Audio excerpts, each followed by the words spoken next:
So,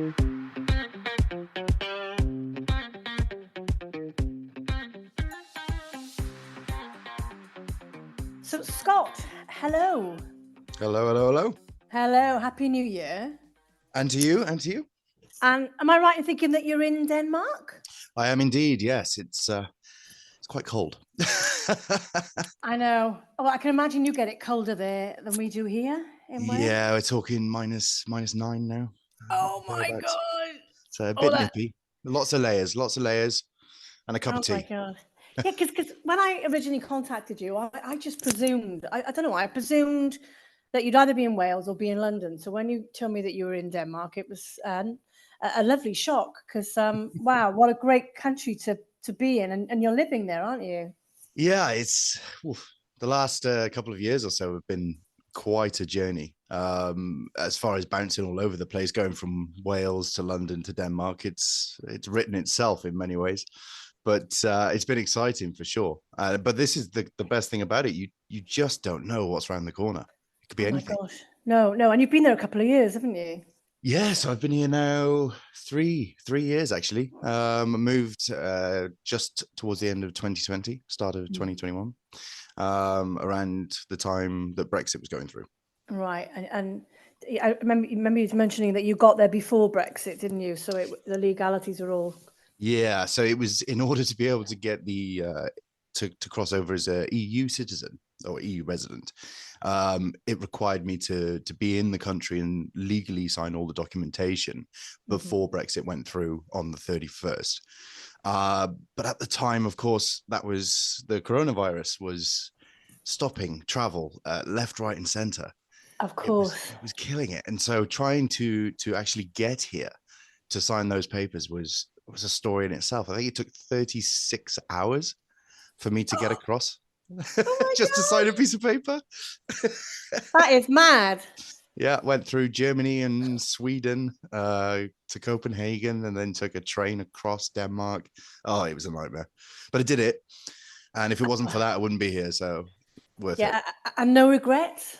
No, not at all. I think there was definitely a period at the beginning moving over. I'd left my entire life behind. I'd left my family, my friends, everything I knew. And I was going into this very strange, unknown territory in many ways. And I think that was very nerve-wracking. I suppose that's natural. You're venturing outside of your comfort zone. But I think within 6 months or so, I had sort of come to the conclusion that it was quite possibly one of the greatest decisions I'd ever made. Oh, and I bet. The rest is history now.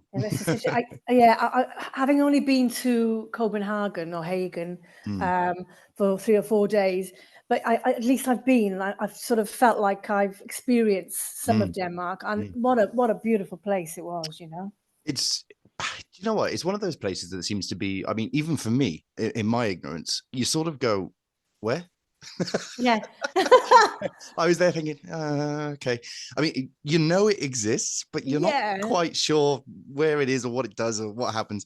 But no, I've coming over here and sort of experiencing how it was over here. It's incredibly drastically different for a country that essentially is just over the water. The difference is insane. They've got an awful lot. I mean, a much lower population. Right. Which means, you know, there's not as much in terms of that crowded feeling, unless you go to Copenhagen, for example, where it's like London, especially the prices. Oh yes, yes, they were. Yeah, but they've got it right over here. They know what they're doing. The living conditions are sort of much more improved, much more refined. You've got much better wages. Your taxes are significantly higher. Which is what most people sort of get scared off by. But what they don't know is that tax money does get invested back into what it should be. Okay. So all of these things that we take for granted, back home, as you say, oh yeah, but I'm only paying a small amount of tax. Yeah, but your rubbish collection for your houses or your roads or your healthcare system and everything is all in tatters. Whereas, you know, it's being invested in here. You know, these roads are getting resurfaced all the time. Wow. To me, it seems almost like a waste. I'm going to take you back now. I'm going to take you back to 2016. Oh, I know it's a long time ago. 2016, still remember it. 2017, which is when you were an apprentice. If I'm right, you were working in the old BH building Oh, back in Llandaff. back in Llandaff, BBC Llandaff. And those were the years that you were an apprentice, obviously with the BBC and Sgil Cymru. But how did you get there, Scott? Where did you find out about the apprenticeship, and how did you land there? Do you know what? I have a feeling it was my mum. I think she was sent something on social media or something or other that was, oh, this might be an interesting for Scott. Because a lot of people knew around that time that my heart lied within that industry. Film and television has always been something that I've just obsessed about. And I think someone sent something to my mum. She sent it on to me and said, oh, check this out. You should have a look. And I looked at it and went, oh, yeah, but I'll never get that. And that was my immediate reaction was, it was simply out of my league. And then I thought, well, if I don't try, I have no idea. And this assumption that I brought myself to already before anything else was, oh, I can't do that. Yeah. And it was, no, I'm not going to do that. I'm going to try. So I filled out, and the application it took quite a bit. From what I remember, it was quite intense. Yeah, was it humongous, like humongously long? Yeah, lots and lots of pages of different things. And I remember obsessing over every little detail. Every paragraph had to be, I just remember submitting and not hearing anything for, God, it must have been a couple of months, 3 months, 4 months, something like that. At which point I essentially thought, no, it's not going to happen. Yeah. And then all of a sudden I got the offer. And I tell you what, I think I lived at home at the time. Yeah. And I just yelled out. I still remember that. Just screamed out, because it was exciting. It really was. And you can, however you see it yourself, but it was taking a step in the direction of something that I was genuinely interested in. Yeah. And so I got the application, and the rest then went from there. Fantastic. So had you come straight from school or from doing your GCSEs, or had you been working? So actually, 2016, I just moved back from London, because I actually moved down to London when I was 20. Okay. I lived down there for about 4 years, and I moved back. Was it 4 years or 3 years? Something along those lines. And I was working down there in retail, actually. Okay. I started as just a sales assistant, worked my way up to team leader. Then I was responsible for training employees, and then assistant manager, and then branch manager. Okay, so you could have gone on with that then. Yeah, it was something that it kind of just happened. I was in the position where I was able to do it. I was quite capable of doing the job. Yeah. There wasn't quite the thrill involved with it. It was doable and it was safe, but there wasn't the same thrill. And I remember moving back for unrelated reasons anyway. And then it was, well, do you know what? Why don't I give it a try? I'll come back to this if it goes wrong. But exactly, if I don't try now, I'm not going to get to try it again. And so I wanted to give it a go. And that resulted in that big me yelling out, going, "Way!" That's fantastic. And then you started at the BBC. Obviously, you weren't living in Cardiff at the time, but you weren't far away, were you? Going back and forth from home? No, I was. I mean, I lived up towards between Usk and Monmouth way. Right. So it was about 40 minutes or so to get to Llandaff. I actually en route was Zach, who was another apprentice at the same time. We lived relatively close, so we used to lift share to and from all the time. And it was exciting. It was a nice journey. It wasn't too bad to do, and it didn't bother me that there was a journey involved. You got to travel one way or another. Because sometimes that can be a factor with a lot of people. Because the moving down to Cardiff sometimes can be so expensive that they feel they have to travel. Yeah, I can imagine now it must be getting even higher, and the cost of living within the capital. The only good thing I would say is because the relocation of the BBC in Central Square in Cardiff, the train station is right opposite, so that helps a lot of people. I remember the building taking place, the construction of it. As I was leaving, they'd already put the plans through. They'd given us an idea of what it was going to look like, and at least you've got connections there. I'm assuming there's going to be bus and train connections and whatever. Yeah, exactly. Easier, because Llandaff is quite tucked out of the way. It is a bit, isn't it? It's lovely, but it is, you're It's right. beautiful, It's yeah. But yeah. And tell me about the sort of programs you're working on, because I know you met quite a few famous people within your year as well, didn't you?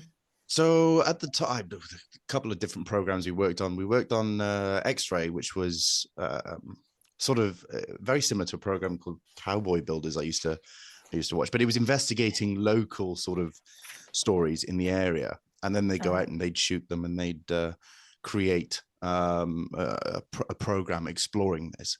And that was great for researching, actually, because I did a lot of research for that, which was investigating studies, different people who had the same problem. They were reporting this person or whatever, and then we'd investigate. Quite a small team as well, so it was quite cozy. It was a great place to start, considering we moved on to things like Crime Watch Live, The One Show, and Bargain Hunt, which are considerably bigger teams. Yeah, I bet, because Bargain Hunt's massive, isn't it? Very, yeah. And it's very intense as well, because if I remember, I'm not sure if it's the same now, but they do, I think they shoot 4 episodes on a weekend. Wow, okay. Naturally, of course, a lot of them are taking place at the same time. So, you know, it's not quite as extreme as that, as you stood there going from one episode to the next. But the sheer size of it and the sort of go was very different. You know, these are big level productions. Crime Watch, which was shot live. All right, okay. They did a lot of reconstructions and stuff for episodes, but then they also did the Crime Watch Live, which I went on, which was incredible. It was phenomenal. They had a big truck, massive truck. They had drones and stuff to do overhead shots. And of course, because it was live, it was all go, and all the police cars were there on the set. It was really quite incredible. But you got to experience the different types of productions, from X-Ray, which was a skeletal crew, to something as large as Crime Watch, which is teams. Yeah. And the difference was fantastic, because you can get an idea then of how it all works and which sort of ones do you fit in better with. Do you fit in better with a nice little tight-knit crew, or do you prefer the big, fancy, elegant productions? Yeah, exactly. I bet you learned a lot of different skills working on each of these different productions as well. As far as skills go, there was always something I could explore. And I think one of the biggest things for me was actually that they encouraged it. They weren't, I was a little bit nervous that I was essentially going to be a runner for whatever I worked on. Yeah. And whilst in many ways I was, they very much encourage you to reach out and say, can I do this? Can I try this? Could you show me how this works? And before I know it, for example, I was entrusted with researching, which is, you know, above runner, or camera equipment, or taking some shots. I remember doing some shots for, oh God, it must have been Crime Watch, actually, thinking about it. And I remember Crime Watch, I even did the casting. Wow, okay. And it was fantastic, because, you know, all you have to do is sort of say, would it be possible for you to show, can I shadow you? Or can I ask to look into this? And they're just so welcoming with it. It's just absolutely, the curiosity is what they love.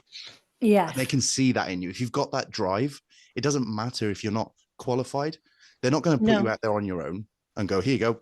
Right, I want it on my desk by Wednesday. Yeah, no, exactly. But that sort of level of encouragement to help you sort of go, yeah, actually, I want to give that a go. Yeah, and there's trust there as well, isn't there? Very much so. I think it is nice knowing that if you're, I think actually it speaks a lot about Sgil Cymru. They trust the people that Sgil Cymru have chosen to work with. Yeah. So if Sgil Cymru have brought you on, the BBC already has faith in the team at Sgil Cymru to know that these guys mean business. They might not be experienced, but they're passionate. Yeah. They know what they want. They're going to drive for it, and they're going to work for it.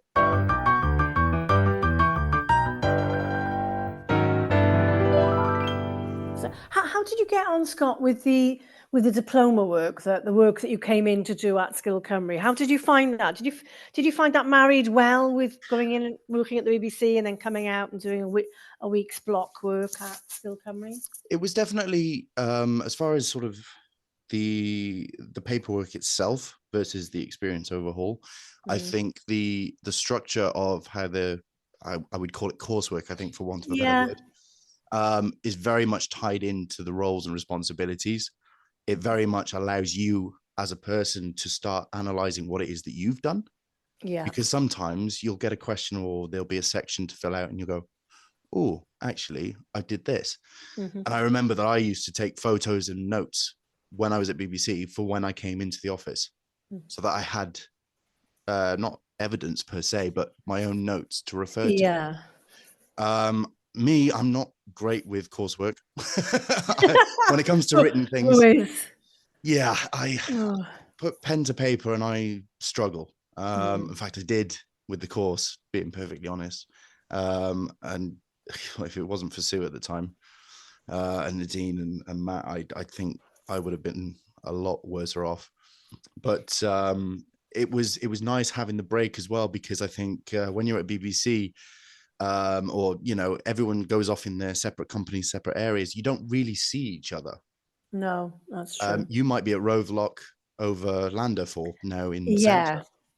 So you might not actually get the opportunity to see the people you're also on a course with, but you have that break. And at the time, it was Pinewood Studios. That's it. Yeah. It's called Great Point Seren Studios now. That's a great building to be in.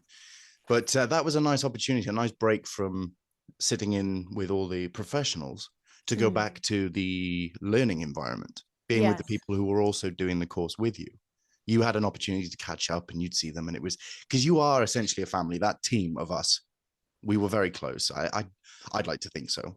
Everyone there was they were great people, really great people. Definitely. And we were all together. And so that time coming back together to catch up was really motivational. It kept you going. Yeah, definitely. I think we get the same response now, Scott, from people who are starting off on their apprenticeship. They come in for their first block learning in September. They all go away for 8 weeks.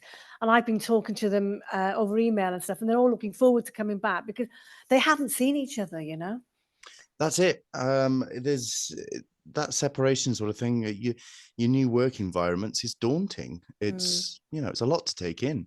And I think as long as you keep that sort of tie and you're still connected with the people that are also on the same journey that you are. Yeah, so definitely. You're not alone. You know that other people are probably experiencing the same nerves as you, and they're going through the same steps. And you get to come back together and you work off of that, and that keeps you going. That drive. Yeah, exactly. That kept you going. I like that. I did. Yeah.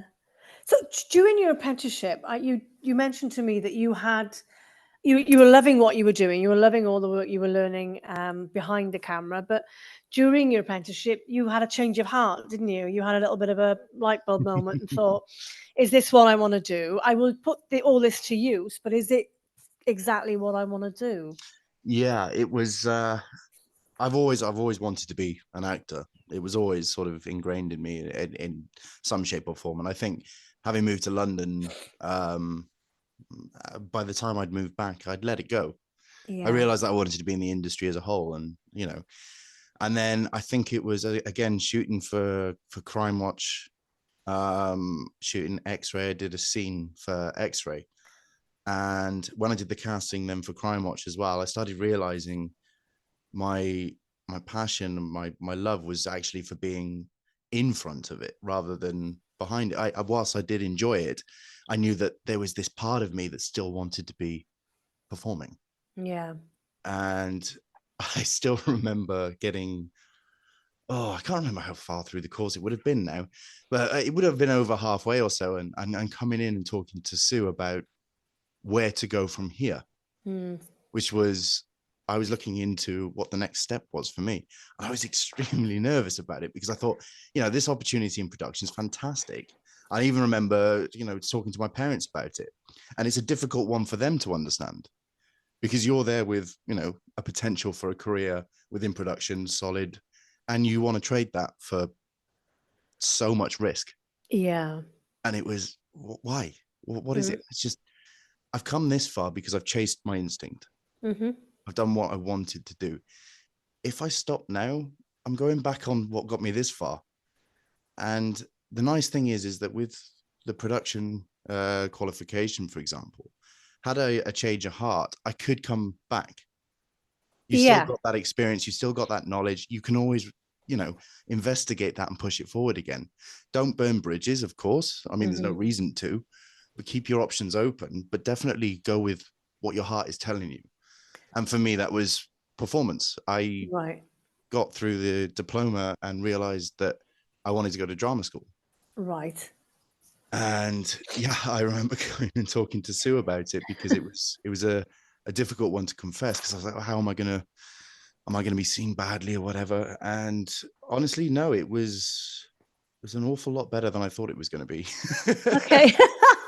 It was very much confusing, I think. Yeah. Because why would you go into doing production if you wanted to go?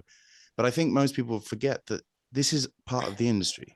Yes. If I was in front of the camera when I was in production, then people need to understand that it incorporates all of it. You're still within that industry. Yes, you are. You are.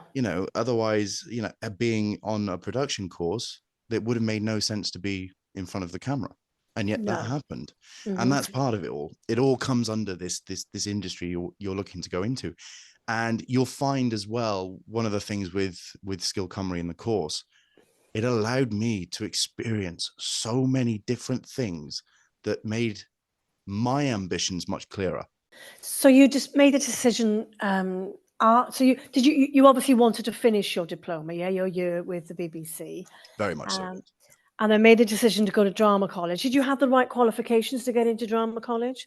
Yeah, so actually it was the diploma that got me into university or drama school. Okay. Had it not been for the qualification with Sgil Cymru, I wouldn't have made it that far, because I actually got rejected before in the past, because A levels was my highest, I believe, and or A levels but I didn't have very good grades at A levels. Okay. Yeah. And the qualification was actually more valuable to the universities than my A levels and my GCSE grades or whatever. Fantastic. So when I provided that to them, I think I had about 4 or 5 offers or something. I can't remember exactly what it was. Amazing. Most of the ones I applied to, because you can only apply for, I can't remember what it was now. This is going back. Yeah. There was a few offers that came in, and I had the luxury then of organizing it and going, oh my God, I got this choice now. What's going on? That's fantastic. I actually set up a few auditions. There was 3 in London for different drama schools. But the first one was LCM. Right. Which was my first choice. Oh, fantastic. And before the second audition, I had an unconditional offer come through. Wow. So I turned the others down, because that's the one I wanted. Brilliant. It was just like, whoa, wow. But they wanted, it was the diploma that got me that far. So you got into drama school, college, uni, and did all this happen around the same time? Because Sgil Cymru and your apprenticeship would have been September to September, wouldn't it? So did you literally so hop happening on around one the same time. Oh it my did, gosh. exactly on top of each other. That's bang on it. It was a case of we were wrapping up the diploma, and I have a feeling, if memory serves me, the course officially ended somewhere in the 3rd week of September. And I was due to start uni the 1st week. Oh. So I'd actually got to the point where I was supposed to go off to uni before the course had finished, which proved a little bit problematic, because they wanted to double check the qualification.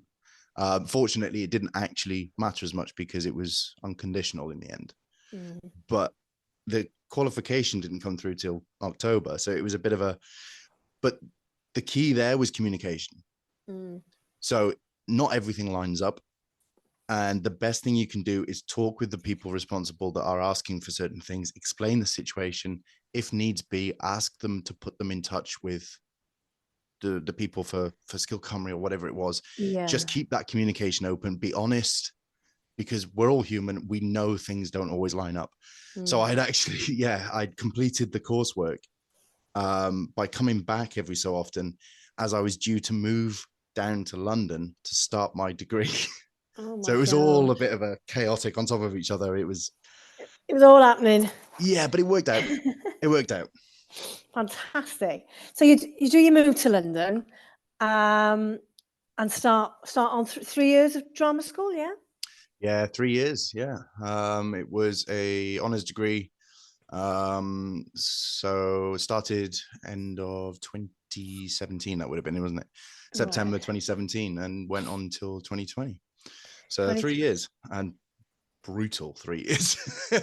Yeah, because I'm tying in your dates there, Scott. 2020 was lockdown. March 2020 was lockdown. So what happened to you? Yeah. You in your final year?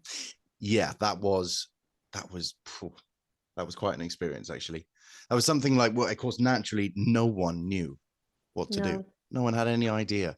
We had no experience with this. We had no precautions or measures in place.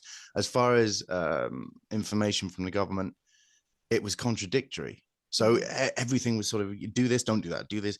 And no one knew what to do. Bearing in mind, I'm in drama school. It's a physical course. I'm standing performing on stage. I'm standing performing with multiple scene partners. We're all in a room together. And I think it was final year, I had completed one of my 2 third-year performances. Right. So we'd actually wrapped on one of the performances, which was incredible, absolutely incredible.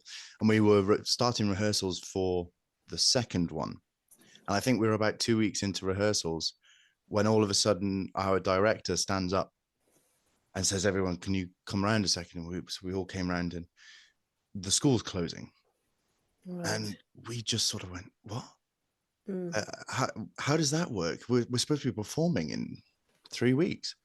And yeah, unfortunately, because of the situation, the entire college was closing down. We don't know what's going to happen yet, but as for now, this production's on hold, and they had to bench it. We ended up then doing the rehearsals over video calls for quite a while, which was interesting to say the least. And we ended up performing them most of the time within our own setup. So a lot, because of course we're all training to be within the industry, we've all got essentially studios set up in our own places to do self-tapes. So we were using those to record our scenes, to send the scenes off to be marked. It was a mess. It was compared to the, we just finished the first performance where we sold out over the 3 days completely. It was incredible. And, we've gone from that to filming our own scenes in our houses, so to speak. Oh, damn. No audience. No audience, which was bizarre. And it's there, you're going, I don't really know how they're supposed to market in the same way. But they're looking for traits, what's your character's objective, the emotion, your reaction, who are you looking at? There was an awful lot that was being marked anyway, but it was just a surreal experience because no one had ever done it before, because we had no idea about it. I don't know about you, but I hadn't been on a Zoom call before that. No, I hadn't either. I mean, I think we're lucky we're all in London with good internet connection. Could you imagine trying to do that up in the valleys? Oh my God. Blimey. It'd have been If a there was nightmare. somehow some college in Brecon Beacons or something, and you're there going, So I think we were kind of lucky in a way that we all had good internet, because, there's about 18 people on a call. Oh my God. So that was quite something. So it must have been quite hard. It was your final year. It's supposed to be that sort of hard work year, but a joyous year where you can all sort of finish together and go out and celebrate. And you didn't have that, I suppose, did you? No, sadly, that was probably the thing I think most of us felt we missed out on. As far as graduation goes, our graduation was cancelled. Oh. So our graduation is held at Twickenham Stadium. Right, okay. And it was completely cancelled. They didn't even say we've rearranged it. They've said, unfortunately, we're not going to be able to hold a graduation in any way. The final 3 months or whatever, where everyone comes together, we do the final performances and we say goodbye, essentially. No one was out of their homes. We were all stuck inside. We'd basically found out then from the systems if we'd passed or not at a certain time. We can log in and see the final, and that was it. Oh my gosh. It was all of that. Granted, that's not the reason you go to do it in the first place, but that's a No. big part of it. Yeah. I think anyone is kidding themselves if they say they don't somewhat look forward to that moment where you graduate, where you know it's real. Exactly. You know, and I'm right in thinking it's the right time at the end of that third year to try and get an agent or be represented? Yeah, so fortunately, a lot of the searching, the understanding of how to get casting agents involved, how to get representation, took place just before lockdown actually happened. Right. But it was more, you will need to do this at some point rather than do it now. Right. Except I kind of thought it would be the perfect opportunity to start now, because I just thought if there's going to be multiple drama schools in London, big drama schools, agents are going to get flooded with all of these applications from all the drama schools. Why don't I try and see if I can get ahead of it? Because I like, you know, as far as communication goes and meeting new people and talking with them, that's much more my scene than written paperwork. So I was there going, I'll use this time. So I started sending out my showreel applications and stuff for agencies just to see if anything would bite. And actually I had, I think it was about a week, I had 2 offers in. Fantastic. Which was a bit weird. Yeah. Honest. I think no one else had actually started sending them at that point. And I think for the first time in my course, I kind of felt like I did something right off my own back. So anyway, I ended up meeting with the second agent I met with was actually one that I really wanted to work with, and then had signed the contract before graduating, and that was that. So that was incredibly exciting. It was keeping ahead of it, because there was so much, even though you weren't going to be in the theatre halls or in rehearsals, there was still work you could be doing. There were still things that you could be doing to ensure your future. Yeah, I see. And so it was just a case of seizing that opportunity, and jumping at it when we could. And I did. And I think it was a good feeling, actually, because I know a lot of people then struggled with finding representation, not anything necessary to do with them personally, but the situation where there was not only a lot of people applying, but everyone was stuck inside and not able to go to casting calls or anything. Yeah, of course. And I think one of the worst things was that new actors on the scene were at such a loss, because all the theatres were shutting down, which meant all of the trained professionals with accreditations and experience were also out of work. So they were also looking for the same jobs we would have been looking for. Yes, of course. And so we were much further down the list. And I think that was quite sad. You know, you graduated and you got to that point of excitement, only to find that the whole thing's gone up in air. And of course, then with everyone on TV going, people need to retrain for different career lines or whatever, because it's not a valuable career. It's like, well, what you sat doing at home watching all day? It's going to be TV shows. Yeah, exactly. And it just annoyed me, because it was just like, yeah, people, a lot of the time it's woof. Definitely. And you were still in London at this point, obviously, weren't you? Yes, yeah, it was. Yeah, I've never heard it so quiet. They Oh, actually God. closed Heathrow. And I remember the pictures in the news, you know, it was just, I took a lot for my family, actually, because they were asking. And of course there were police everywhere. So it was a different scene entirely, but we lived relatively close to Heathrow, and we had gotten used to the planes all the time. Yes, of course. And we walked out and it was silent on our balcony. And we were just there going, okay, I got a video that just says, I know this looks stupid, I'm just filming the sky, but it's silent. It's empty. Yeah. Like, this is not right. This is weird. Yeah. Yeah. Funny enough, my daughter was living in London at the same time. She was there for 8 years. And that's exactly the same point she made, because she lived in an apartment with a balcony. And she said, Mum, there are no planes. What's going on? It's really weird. You know? It was because you do adapt. You get used to the street noise, the sirens, and the planes going overhead every 45 seconds. So when all of that's cut and it's silent, it's really unsettling. It feels quite post-apocalyptic, you know. Yeah. It should be in a film. Weird. So when you got an agent, did you have to decide on a stage name, or did you keep your name, so to speak? Well, I wanted originally I wanted to keep my name. I think at one point I thought about changing to a stage name and then thought, oh, do you know what? I'm never going to remember it. Someone's going to call out for me and I'm not going to turn around. So I just thought maybe I'll make it easier on myself and stick with the same name.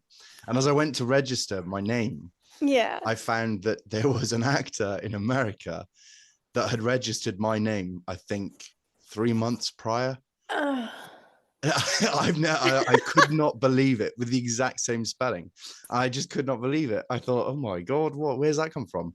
So I thought, right, well, I need a new name. And it took a lot, but it was basically all I wanted was Welsh heritage in some form. I wanted it to be, that was my USP at the end of the day. I wanted to incorporate the fact that I'm very proud to be Welsh. I want that to be somewhat obvious. And of course, with my criteria, and if I go back to a Welsh accent, which I won't do for you now, but if I could do that, it might be something that would help me within the career line. So I ended up going with Cadell. Yeah, I like Cadell. Yeah, so my stage name is Scott Cadell now, which, if I can remember correctly, as I was looking at it, something like the Thunder, Master of Thunder or something. I can't remember exactly what it is, but I liked it. I thought it was obviously Welsh. It seemed to be something that would promote that. So I thought that would be a good choice. Yeah, I'm not familiar with any, well, certainly no Scott Cadell, which is great, isn't it? To be the only one. I do get Caddle a lot, though. Oh, yeah. Yeah, and because that's 2 Ds, isn't it? If you put 2 Ds in, it's Caddle or something. But no, I think otherwise it's been okay. I'm still not completely used to a stage name. It still seems weird. No, I like it. I like it. So so basically you come to the end of your 3rd year. What about the academic work? I suppose you had a lot of practical work. Was there any academic sort of writing of dissertations or anything at the end of your 3rd year? Or? I found it to be rather heavy for the coursework side of things, I think, with written work, because not heavy in terms of comparatively to a course, but more to do with just my own personal struggles. Writing, the sort of written aspect, sitting with pen and paper, has always been something that I've struggled. I'm very much a practical guy. So coming up against that sort of hurdle was a challenge. It was. I think I'm sure there's probably other people on the course that were struggling as well, maybe just covering it a little better. But I think for some people it came quite naturally, but it doesn't come naturally to me. So I was very nervous about the impact that would have, because I'm going out to BBC and I'm excelling or whatever in the work that I'm doing there. But as soon as I come back to Pinewood at the time, and I'm sat down doing the paperwork, are they going to see that as being the way I work in BBC as well? Is this reflective of my own performance, or is this something else? And I got really nervous about how that would be perceived. But fortunately, and this is something that I will sing till the day I die, the genuine support that Sue gave me, and Nadine, and Matt as well, actually, to be fair, the support that I received during what was the most difficult time of that course for me is the reason I got through it. Had it not been for that, because I'm not sure what it was, but I was explaining it to them, saying something's not right. I struggle with this. I didn't know why. And it was surreal, but they could see that I wanted it. And they helped me through that. And of course, I found out why later down the line.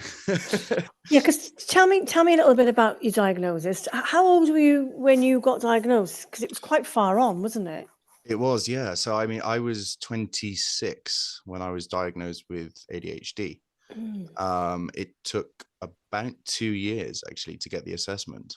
2 years of multiple tests, a lot of examinations I had to do, and things they put me through, meetings and discussions, all kinds of stuff. It was a very long process, very thorough, which I'm kind of proud that they do that.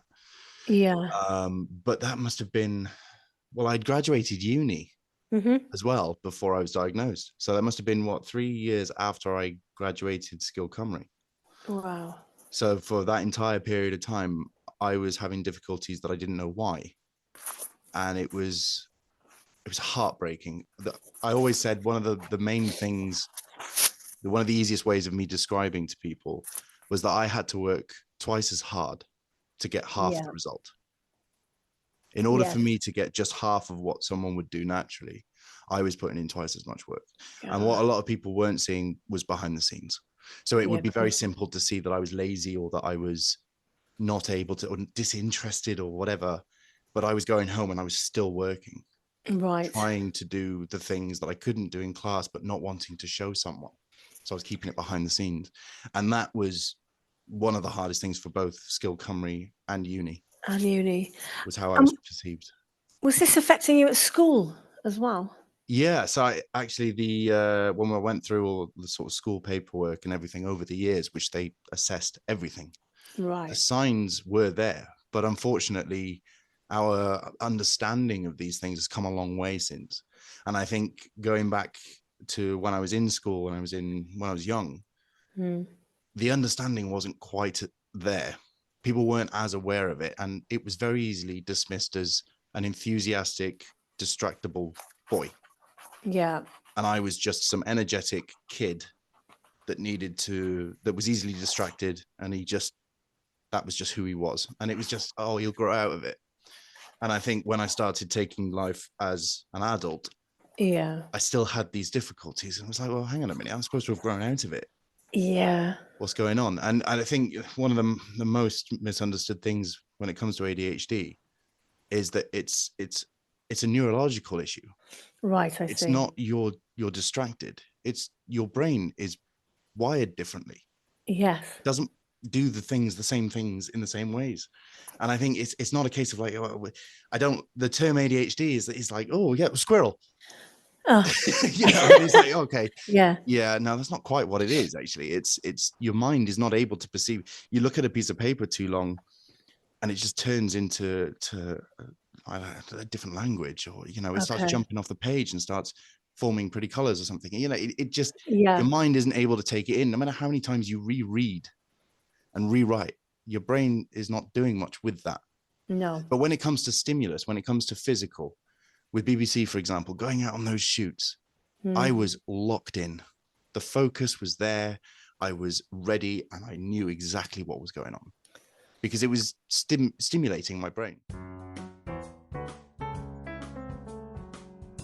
So let's to end our chat. Let's talk about Denmark. Yeah, how you got to Denmark and what you're doing in Denmark.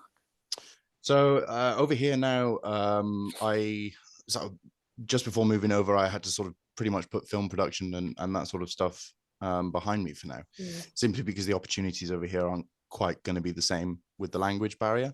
Yeah. So I took the opportunity to start thinking, what can I do within my field that I could give a go? That included voiceover work, because of course I can record from my studio here, which was a good opportunity. And I think I came up with the idea of trying to just give YouTube a go, which was actually just a hobby. It wasn't with any intention of doing anything. It was merely just, that'll give me an opportunity to do some editing, some filming work, voice work. It ties in all of the elements that I love doing. Yeah. And I could put something out there and I'd be proud of that. So I gave it a go, and I don't think I was expecting it to go quite the way it went. And I think it took me by surprise. I've tried things in the past and it's fallen off or whatever. I've lost interest in it. But this time around, I stuck with it and it grew. And before I knew it, then I had the opportunity to become a partner in the creator program with YouTube. So I'm official partnered with YouTube now. Fantastic. And it has just allowed me, for example, it's not something that is full-time for me at this moment in time. Who knows what the future holds, but it's certainly a nice way of using the areas of expertise I've got, creating something to put out there, and of course earning. Now, I have the opportunity to make money from it, which is fantastic. So it's a good way to use those skills. Yeah, so that's you, because I didn't realise, I thought I knew it was out there, but I didn't realise people could make a living out of doing things like on YouTube and Mm-hmm. being influencers and all that. So I'm being educated myself, you know.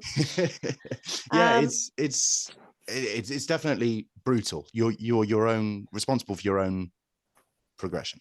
yeah, There's no telling you turn up at this time, you leave at this time, you've got this to do. no, You're of mapping course. out your own channel, your own design. You've got to learn from, for every time you get someone who's disappointed with something, or the reactions you get, you're going to have to learn that positive people are good, and there are always going to be people that are knocking it, your content, whatever it is, and don't take Yeah, it to heart, but keep going. Otherwise, it's just going to break you. yeah. But there could be a career there. There could be something there for you. I imagine as an actor, that is something you have to sort of take on board, isn't it? Because there's going to be good reviews, bad reviews. You're not going to get one job, you're going to get the other. It's, you Probably know. the most hardest element of the performing arts Mm, is the ability to let criticism brush off. I yes. think everyone sort of, you'll find that everyone will say the same thing. Don't let it get to you. But it's easier said than done. Now, they're right. You shouldn't. You have to understand that if you're going to focus on one negative out of a bunch of positives, you're looking for a bad review. You can't align with everyone all the time, 100%. There's always outliers. So, but Yeah. what you can do is take that criticism as feedback. Can you learn something from that? Is there an opportunity there for you to take that and improve your own performances, your own editing, whatever it is you're doing? Can you learn from that and use that to your advantage so that those disappear and they find something else? But there will always be someone. But if you're putting yourself out there, if you're on a team, if you're filming, whatever it is, you're opening yourself up for criticism or negative feedback or something or other. And you have to Yeah. have the ability to take that on board in the right way and not Yes. let it get to you. So Scott, do you see yourself staying in Denmark for the foreseeable future? I'm here for good now. Oh, I was lovely. literally, I was there thinking, do you know what? I'll give it a year or so. Yeah. That would have been 2 years ago now, but I'll give it a year, see how it goes, and if I've got the opportunity, I'll move back. And before that year was up, I realized I wasn't going back. No. I'll still make the journeys over. I still come over for holidays and to see the family and stuff. For work, for shooting, I'll be over as well. But for the most part now, my future is in Denmark. I still like to think that I'll work within the UK. Yeah, of course. Of course, it's still a massive place when it comes to production, filming, and all of that. It's Yeah. second to US as the biggest. So Wow. Yeah. definitely worth hanging on to. But the lifestyle and the direction that things have taken over here has been just something else. I don't really know how to summarize it. It's something I never could have expected in my wildest Yeah. dreams. But that's it. You don't know what's going to happen. Yeah, no, exactly. And you don't know where you're going to end up. And until you live it, you do it, you realize, yeah, this is it. This is great. So yeah, and you just take it to the next step then, don't That's you? it. Yeah. And as long as you roll with it and as long as you're enjoying it, then that's all you could want, really, isn't it? Definitely. I think that's the most Definitely. important part. But Definitely. it's a little bit of a different journey compared to some of the people on the apprenticeships, I'm sure. Quite a different path, quite extravagant with, in my typical fashion, not really knowing what I'm doing. You know what? We're all the same. It's just that some of us hit a stumbling block, sooner rather than later, and one sticks to this and one sticks to that. That's what's nice about everybody. We're all different. I still, to this day, I think one of the most important things for me regarding Sgil Cymru is that people need to be aware that if you're going to take on, say, a diploma in a certain element of production, don't feel like that's what you have to do. No. It's a game and a journey, and you will learn more about yourself doing this sort of thing than you ever will otherwise. And if you Yes. find yourself moving on to a different line, choosing a different angle, then allow yourself to do that. This experience, what you can learn and the opportunities you're given are there for a reason. If they wanted me to sit at a desk doing one thing, they wouldn't have given me the opportunities that I had in BBC and at Sgil. Yeah. they wouldn't have bothered. No. And it's about finding that, and the importance of just knowing, even with an extreme sort of change in fields and even where I live, that stemmed from the fact that when I started a diploma in production through Sgil and through BBC, it was the first time I felt like I was doing what I wanted to do. And I was exploring what I wanted to do. Yes. And that set the rest. Yeah. So fantastic. I just want people to know that. You just don't be afraid to branch out. No, Try exactly. and find out who you are, what it is you like. Take the opportunities. Because it doesn't always end up in the same place. And that's great. That's wonderful. Yes. That's how you learn. Fabulous. Fabulous. Scott, thank you very much for taking up your time to talk to me today. It's been a pleasure. I'm very grateful. Yeah, and have a lovely long life living in the wonderful Denmark. It's cold though. Gotta get used to that. Get your thermals on. All right.